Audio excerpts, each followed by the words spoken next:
right, what is up, everybody? Real Diversity here.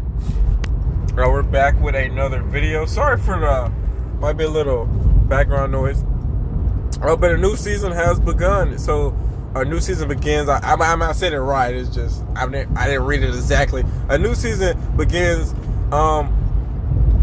Cool. This is great. This actually is unrelated to the video, but this is perfect timing. Because I was making some great progress in Infinite, and I was like, okay, this is definitely going to be my push to Infinite deck for sure, because it has a lot of it's just doing really well right now. Now I have to keep in mind it was very near the end of the season. I could have been going against no. I think you strictly play Infinite players if you're in Infinite, so never mind. I was gonna say I might have been going against people that were pushing Infinite, and I might have had getting some easy wins or something like that. But probably more, I think right now you just strictly play Infinite based on new rules. So, really cool season. Gamora, Nebula, Star-Lord got a look. Star-Lord needs to get reworked. Hopefully we do see something like that. The cassette looks okay on that back skin drop.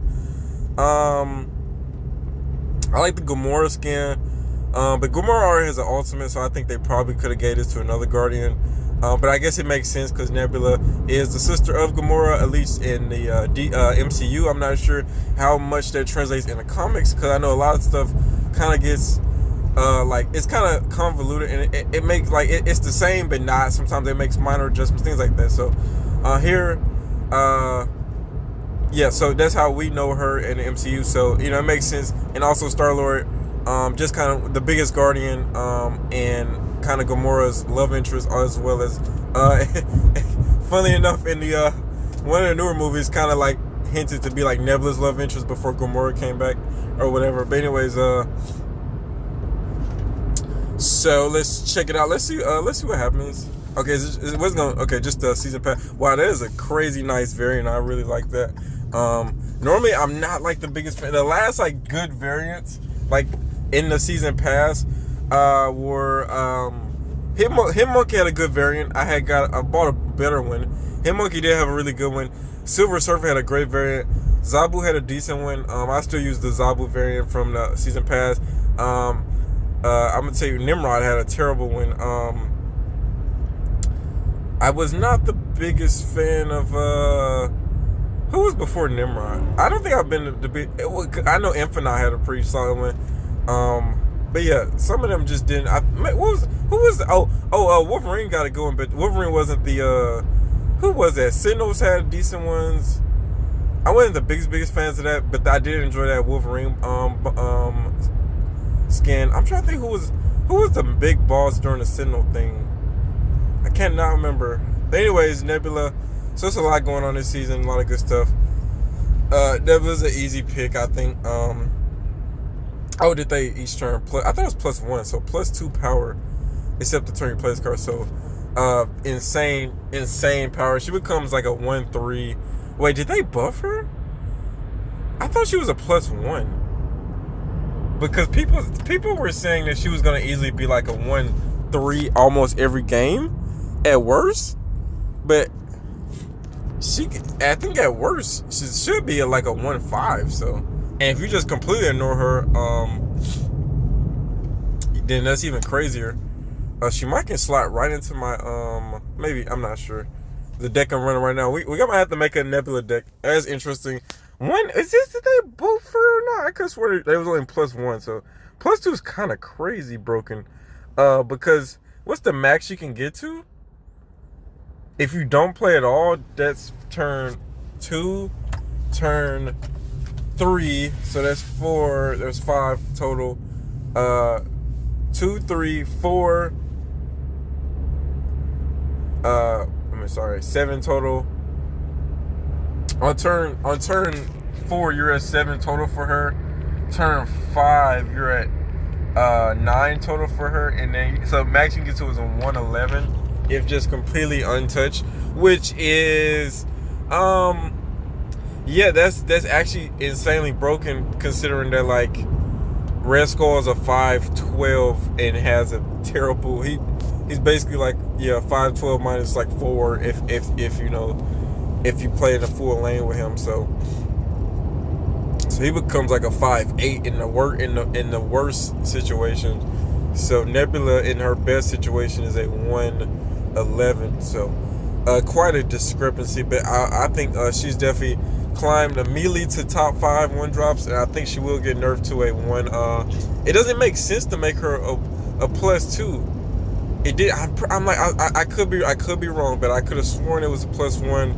But +2 is kind of insane because yeah, like you just almost have to give up the lane she's in almost at times. So I'm also thinking about dropping a new Tuesday. Yeah, I love Token Tuesday.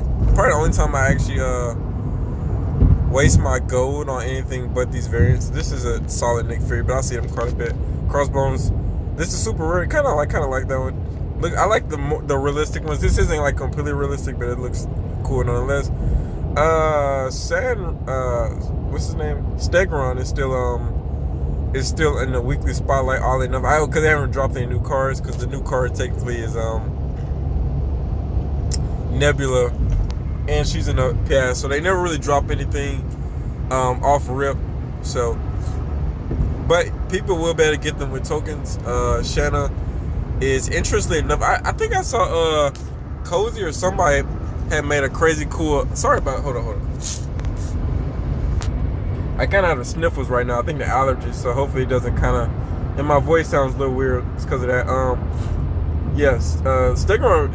I played a Stegron, and I played maybe 2 because I was in Infinite when he came out. So a lot of those people had him like immediately. I am not even a full pull 3 complete. So, but I have just about every relevant card, it seems like, except Galactus and Thanos. But it's all right. We don't really. I like, even if I ever get those cards, I'm just not even gonna play with them. Point is, I did see some good Shanna thing. So Shanna's pretty interesting because they changed her right at her. I think they changed her power. So I think she was a 4-2. Now she's a 4-4. I think. So yeah, not a bad card. Oh, Luke Cage. This is interesting. I'm gonna make a video on solid pull 3 cards for this free claim. Luke Cage is interesting for me because right now I have everybody else to make a solid Luke Cage deck. I already have Typhoid Mary. I have Hazmat, Absorbent Man. I already been had Wong. Owen is like a day 1 card almost. So I could easily make a Hazmat deck, but they always seem so predictable and easy to kind of counter. If you have a Cosmo, or if you just can fill up their lane that they play the Wong on, so it can be very easily disrupted, I think. Wong's just a big telegrapher anyway, I think. So anyways, yeah, cool with all that, guys. Yep. Okay, so let's get on to the actual topic, and this is yeah, you guys can be like, wait, what? I came into this video thinking I was gonna see a new deck and just like, what is he going about? So we kind of got this new Destroyer deck. I like to always name my Destroyer decks Professor X decks because I feel like he's the more relevant card. But in this case, Destroyer really is the more relevant card here. Now I'm gonna make gameplay separate since I already talked so much. Already talked so much about other stuff this video. So I'm not gonna keep everything all in one video. So you can gameplay separate. If you want to see that, it should be another video for that. But I want to talk. This deck is really crazy good. I was really getting a high cube rate for a little bit with this deck. I had just got Century. I have been waiting on this man Century for a minute. I've been had Viper. I said, well, I want Century now. And Century, I believe, he was a Series 4 card, but I unlocked him before being pull 3 complete. So I think now they made some more tweaks to the collection thing. I believe you can unlock pull 4 or 5 cards before you actually get there, but it's harder to do, maybe, is my assumption. So I'm not 100% sure, because I got like Shuri before Shuri was pull 3 and before I finished my pull 3 collection. So it was crazy. So I don't know what's going on with that. I got master mode too before finishing, so I don't know if the game just rewards me for being a consistent player. I don't know what's going on with that, but I get a lot of times I will get a pull 4 card before I'm not even done with pool 3, so I don't know. You guys, let me know what's up with that. There's a lot of small things in this game that don't make sense, so unless you like really pay attention like me, you either know everything or you know a lot, and it confuses you that you don't know everything, or you just don't know nothing and you just enjoy the game. So it's like, oh, I get a new car, yay! I didn't even know there was pools to these cars or series or to these cars. I just know I bought a new car, you know. So and also the game looks way different from when I first started playing. But yeah, I always love the change. So back to the deck. I like to call it the Destroyer deck because Destroyer, it really is built more around him than anything. I feel like now that Sentry is here. So what makes this deck so crazy good is the synergy. So right, we already have Sentry Viper. Now you get that combo a little bit more than you realize. Now it's not obviously the main combo. That's not the first thing I wake up thinking, okay, let me get this Sentry Viper combo off. Because normally your turn 5 is probably not needed. You don't want to be Vipering. So unless you can get Sentry off earlier, a turn earlier, which I was thinking about putting Wave in this deck just for that, but it seemed pointless. But also Wave would have been good for getting an early Professor X off.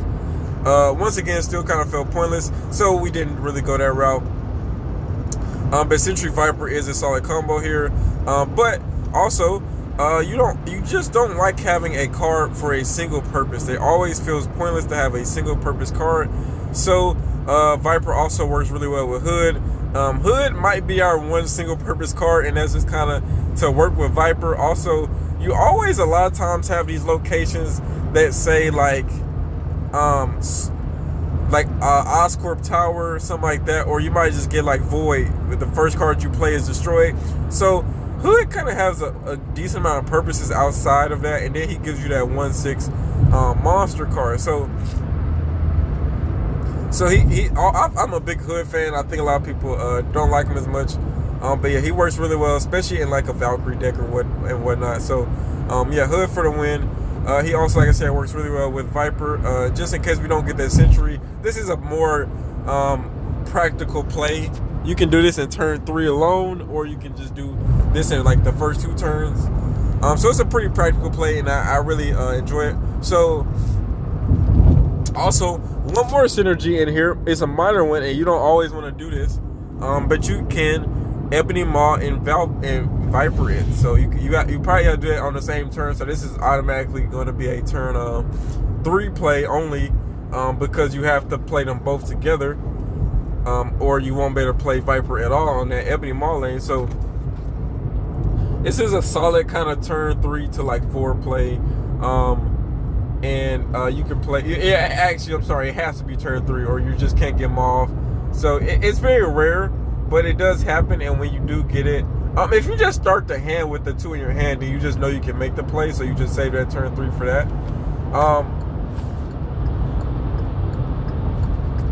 Also, so yeah, only time I do this is there are certain locations like I forget the name exactly, but the location where, let's say you get any of the like fill this location lanes. Usually, if you fill the location, you get some type of thing for it. I like the Ebony Maw that lane, and it kind of then they can't fill it up or whatever. So that's kind of a good strategy I got there for that.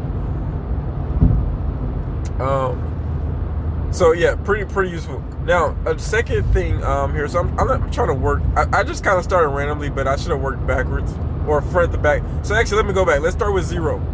So now we talked about Hood, we talked about Viper, we talked about Sentry. Those are pretty obvious, right?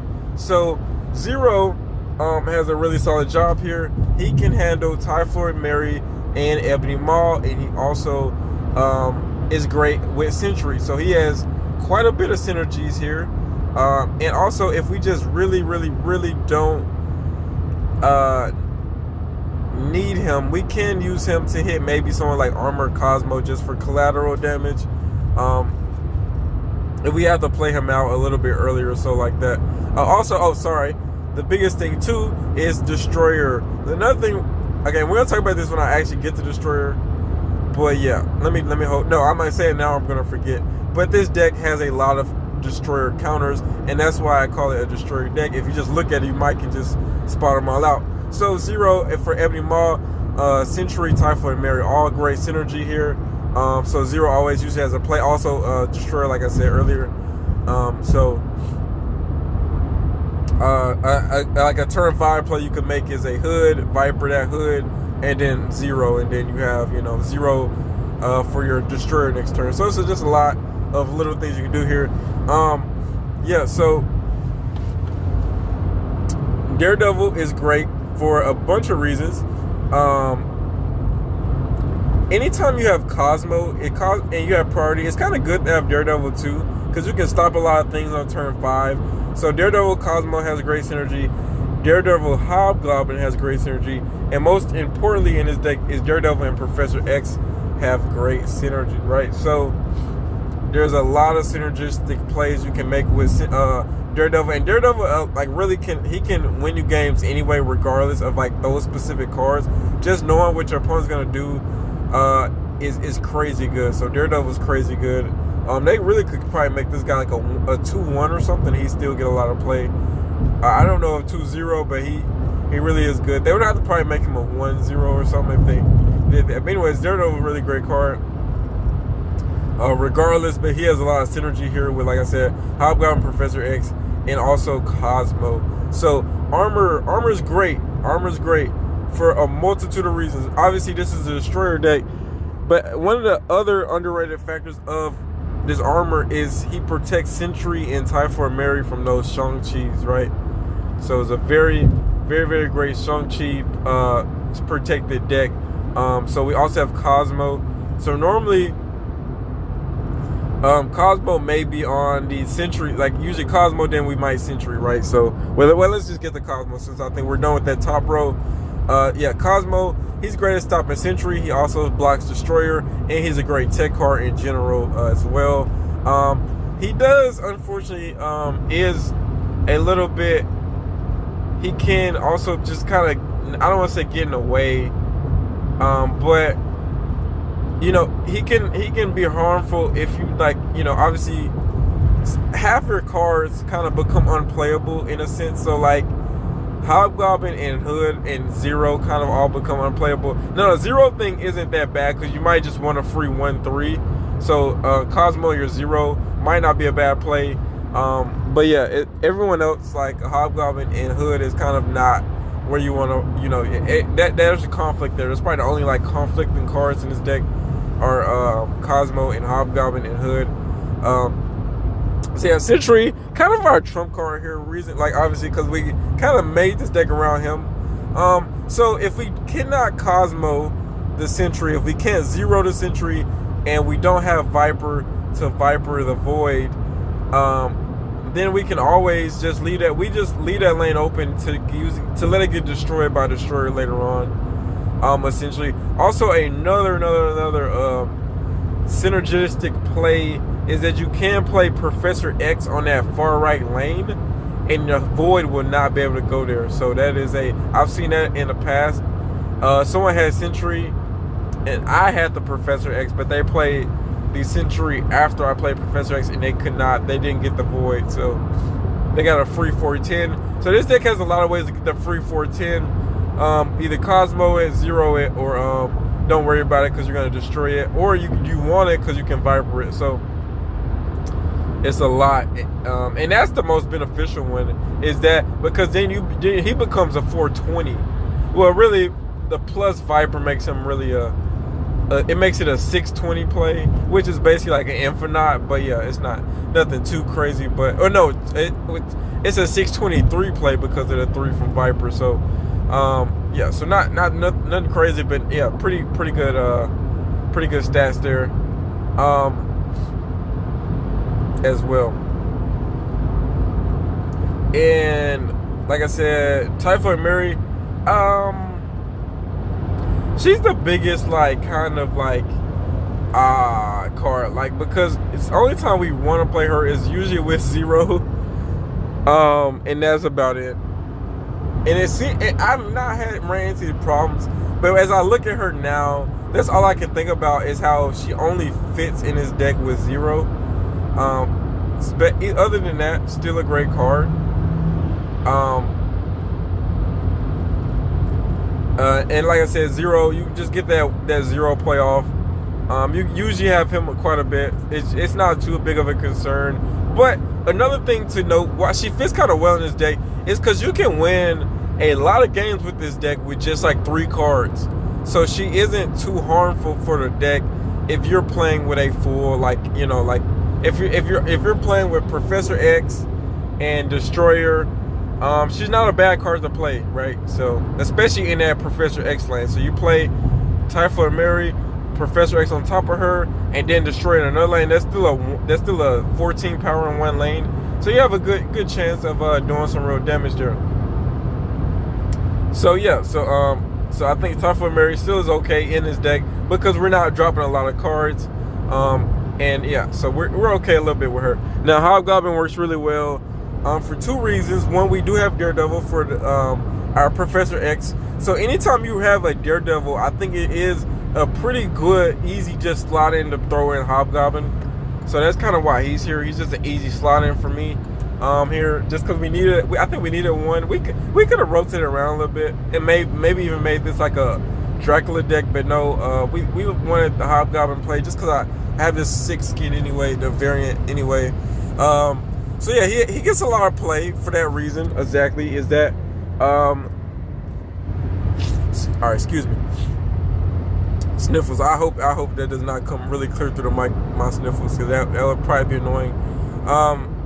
Yeah, Hobgoblin, like I said, gets a lot of he can get some play. Now, one of the things is like, okay, let's say you set up an early armor like lane. You set up an early Cosmo armor, you maybe got like Sentry or something like that.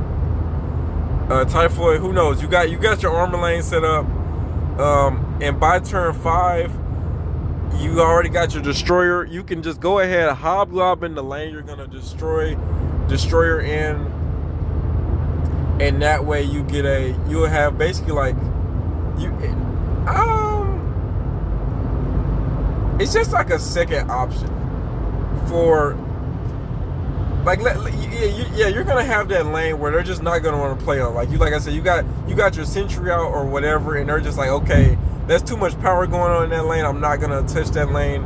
And then you just go ahead, Hobgoblin. Their other lane is disruptive. They can't play as many cards in that lane. You just gave them -8.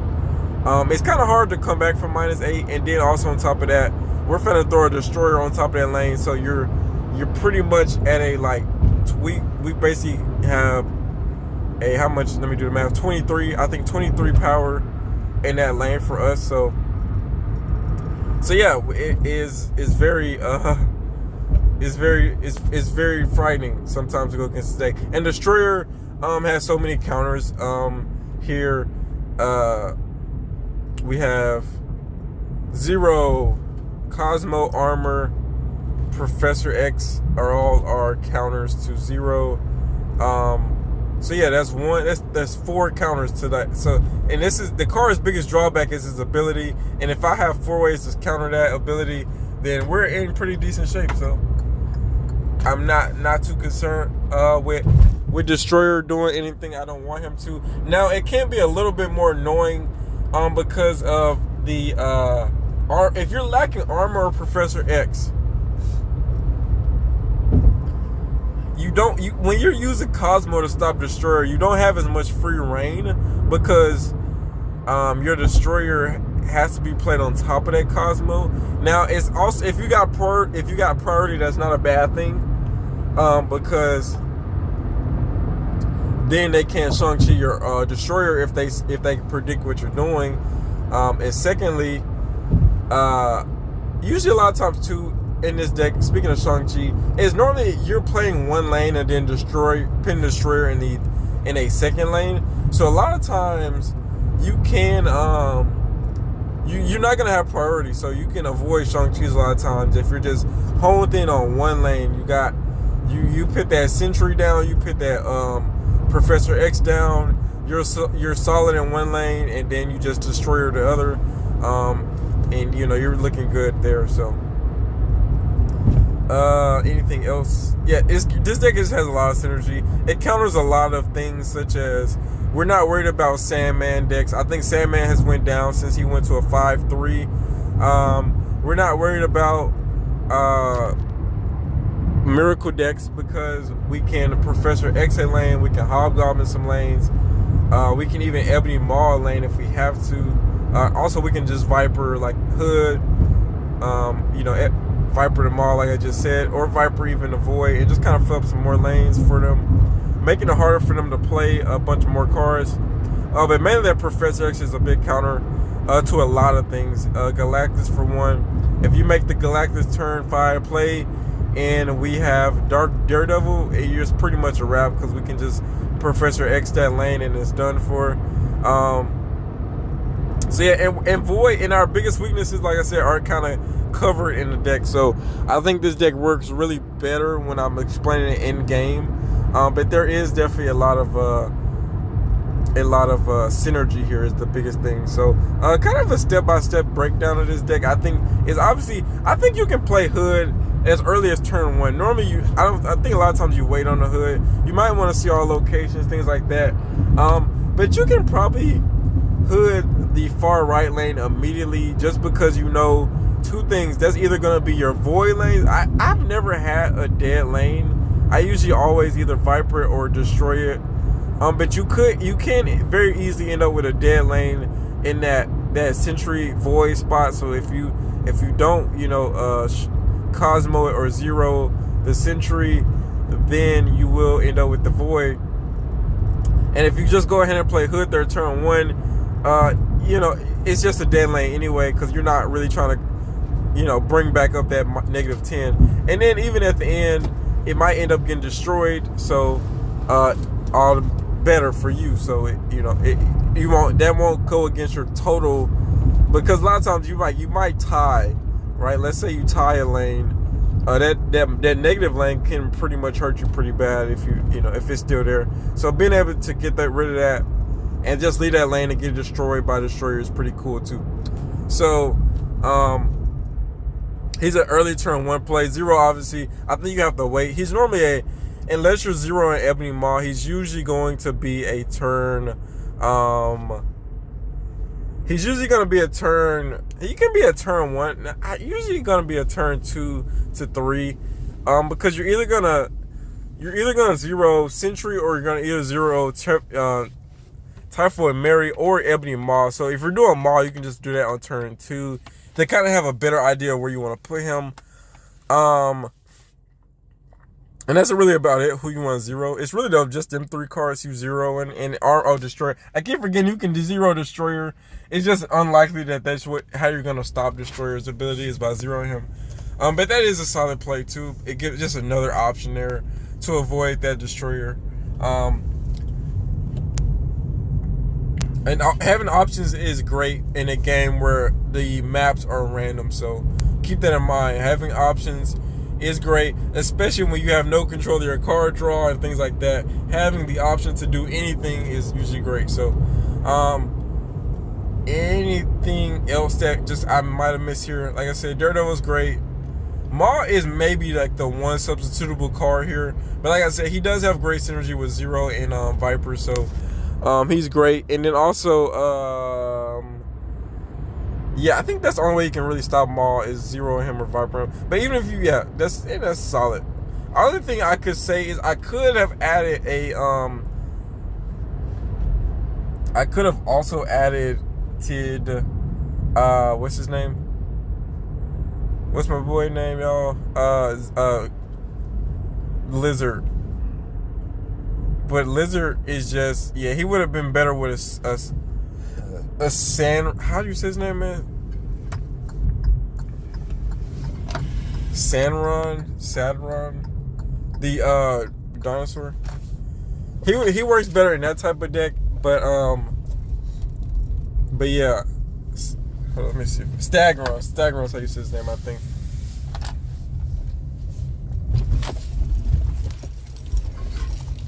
Stagron. He works Lizard works better in that type of deck. And the reason we don't have him here is because we obviously have, well, not obviously, but we have Cosmo, Professor X, and Cosmo, Professor X, and we have Armor. Yeah. So we definitely want to keep some of our abilities. So that's why Staggeron is not here for obvious reasons. So yeah. Other than that, man, this deck is performing really highly. We're gonna get some gameplay, like I said. The thing is synergy. Like, that's what I really want to emphasize, is that the synergy is crazy here. And this is one of those decks that doesn't take too much brain power. You still gotta you're gonna be the best player in the world if you know how to really use this deck. But it doesn't take like a neuroscientist to work it. A rocket scientist does not need to play this deck to win. It's not like a move deck where I think you gotta really kind of think of a lot more outside the box. So yeah, it's almost a plug and play type deck because of like this. You just know what you're gonna be doing each turn essentially. I didn't finish doing a turn by turn breakdown, but yeah, it's pretty straightforward of how like you want to play this. Yeah, I think we're just gotta get some gameplay to really just really emphasize what I mean here by the synergy. Other than that, man, that is all I really wanted to say. I'm glad we got the Sentry. We got him and Agent Coulson today.